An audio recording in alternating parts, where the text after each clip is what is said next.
A 12-mile-per-hour wind is blowing.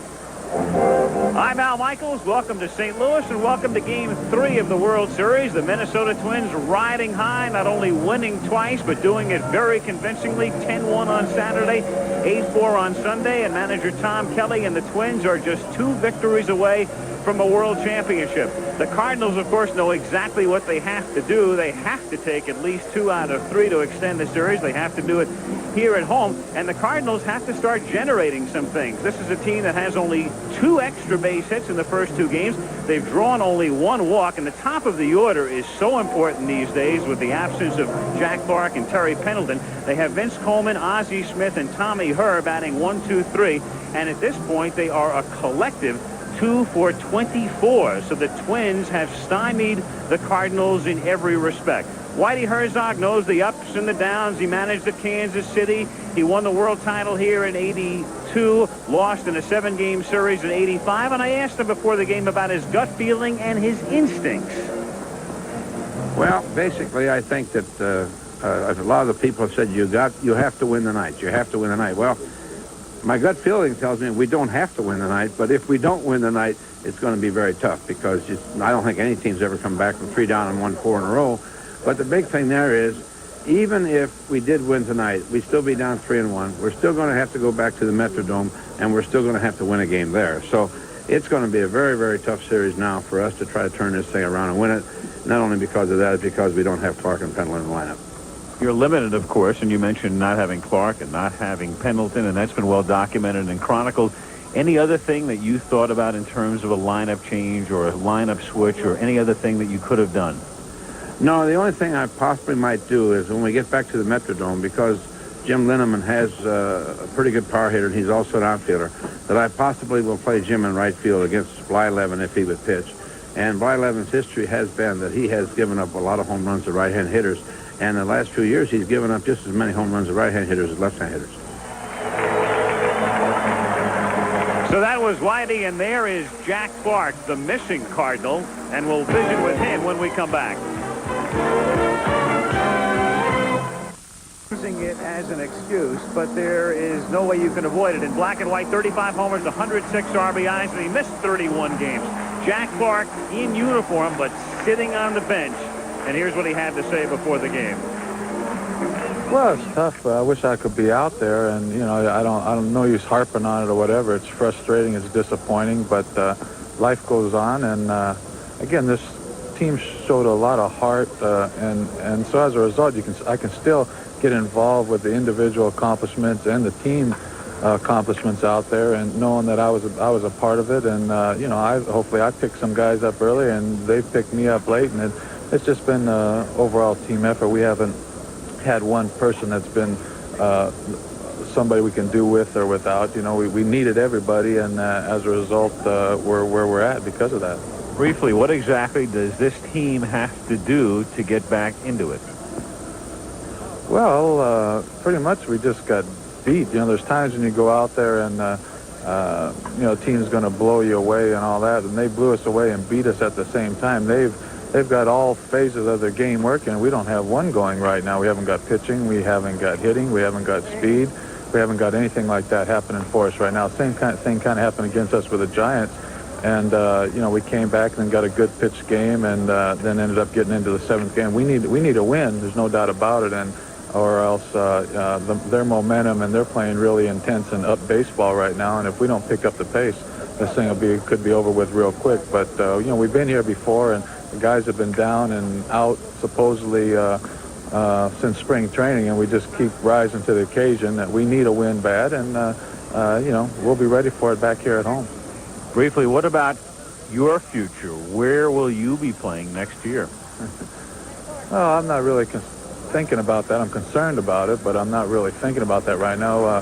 This is so important right now, and it was my best year. I had my greatest season ever. Could have been better, but I'm happy with what I was able to accomplish with the Cardinals, and proud of that, and the team's proud of that. And we drew 3 million fans, and it was an exciting year. And hopefully I'm going to be doing it again for the Cardinals. If not, then we'll see where things take you. I'm a free agent. I don't know what the market's like. There's a lot of things up in the air right now, but the World Series is the biggest thing up in the air. And for his Cardinals tonight, it will be John Tudor going to the mound against Minnesota's the National League champion St. Louis Cardinals in Game 3 of the 1987 World Series. And this ABC Sports exclusive is brought to you by Chevrolet, the official car and truck of Major League Baseball. By Budweiser, Beechwood aged for that clean, crisp taste. This Bud's for you. By Citicorp, because Americans want to succeed, not just survive. And by Aetna and its insurance agents and brokers across America. Work with the best in the business, Aetna.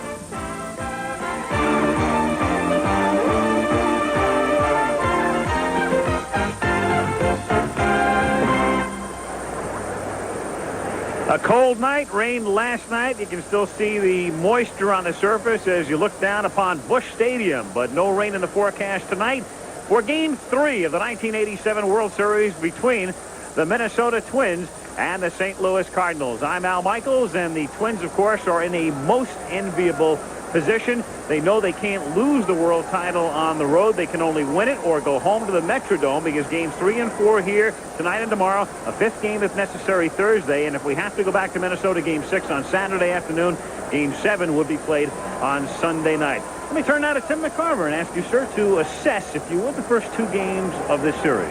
Well, Al, there's really not much to it. As a matter of fact, concerning the most recent plight of the stock market, I guess you could compare the Bulls and the Bears over the weekend. The Minnesota Twins mighty bullish in beating the Cardinals at the Metrodome in Minnesota. As a matter of fact, the composite score was 18-5 in those 2 games. The Cardinals really didn't have a chance. But Whitey Herzog's back home, and think of all the reasons, Whitey being the practical optimist that he is, think of all the reasons he has to be happy to be back home. Number 1, he is back home. Number 2, he has his ace, John Tudor, going against Les Straker, and Frank Viola and Bert Blyleven are not opposing John. He's got his left-handed hitting lineup in, and all in all, I think the edge tonight has to go to the Cardinals. How about the Palmer exchange? Well, in other words, you're not selling St. Louis short, is what it amounts to. No. All right. Let's find out from Jim Palmer what he thinks of the Cardinal and Twin futures. Well, I think Whitey ought to be optimistic. As a matter of fact, I think he ought to be doing cartwheels. So I can think of about 4 reasons. Number 1, he's out of the Metrodome, and first of all, they're wounded, but he's still alive. Secondly, really, they have the best home record in the National League, along with the Mets, 49-32 here at Busch Stadium. Thirdly, John Tudor. He's only 28-5, 3-1 in postseason play here at Busch Stadium, so pretty good guy to have on the mound. And we've been talking during this World Series about why the Twins have such a great home record at the Metrodome, and we know why. They score a lot of runs and get good pitching, but why are they so poor on the road? One of the worst records in the American League. Well, it's easy when you look at the statistics. 100 more runs on the road had they given up, talking about their pitching staff, than at the home in the Metrodome. And tonight's no exception. Les Straker will be pitching for him. He was 6-3 at home, but only 2-7 on the road. So I get the feeling, Al, that if Whitey owned a ranch, this was a game you'd bet the ranch on. He needs it, that's for sure. Okay, Game 3 of the World Series coming right up when we come back. From a postseason tradition of sorts here in St. Louis, with the Cardinals getting into the World Series 2 of the last 3 years.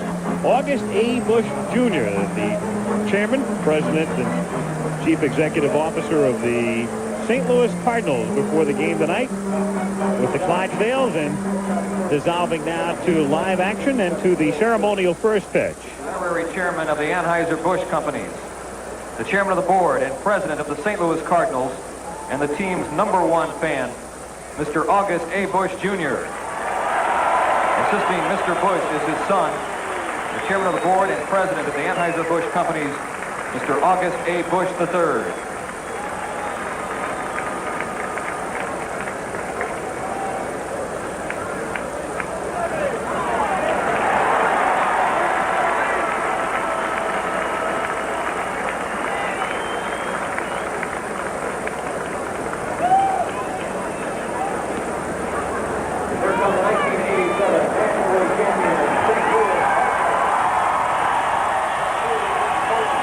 So the pregame ceremonies and festivities are over, and Ozzie Smith with a little added twist there. Not simply a flip, but something right out of the Bella Caroli school. As you look at the Twins lineup, Dan Gladden leading off and Gagne at short. Kirby Bucket batting third. Gary Gaetti having a great postseason in the cleanup spot. Brunansky hitting fifth and Herbeck sixth in the order. Tim Wadner does the catching. Lombardozzi hits in the eighth spot. And the pitcher is Les Straker. Now defensively for the St. Louis Cardinals in the outfield, Coleman, McGee, and Kurt Ford. The infield, Oquendo at third. Smith, Herr, and Dreesen plays first base tonight against the right-hander. Pena back of the plate. And on the mound for the St. Louis Cardinals is John Tudor with a mark of 10-2. And of course, we have been showing you our regular feature prior to each game. Tony Gwynn of the San Diego Padres, who knows a little bit about hitting and a little bit about the pitchers in this league. Here's Tony assessing John Tudor. John Tudor's real deliberate, so it appears that he's overpowering, but I think it's his windup that really lulls you to sleep. He's got great composure on the mound. Nothing ever rattles him. And when he's on, he's really tough to hit. You can't go up there and sit on one pitch. You've got to go up there and just try to get your bat on the ball. But if he doesn't have his good stuff, then he has a tendency to be wild high. But I think the reason why he's been so effective is the development of his changeup. And he had that really working the other night against San Francisco. Greg Kosk is an American League umpire, so he hasn't seen Tudor in a while anyway. John used to pitch with the Red Sox. John McSherry at first, Ken Kaiser at second, then Terry Tata at third with Dave Phillips down the line in left and Lee Wire in right. Now here in Busch Stadium, a ballpark that would be quite dissimilar to the Metrodome in as much as not that many runs are scored here and certainly far fewer homers are hit here. 330 down the lines and a vast 383 to the alleys and 414 to straightaway center, and is supposed to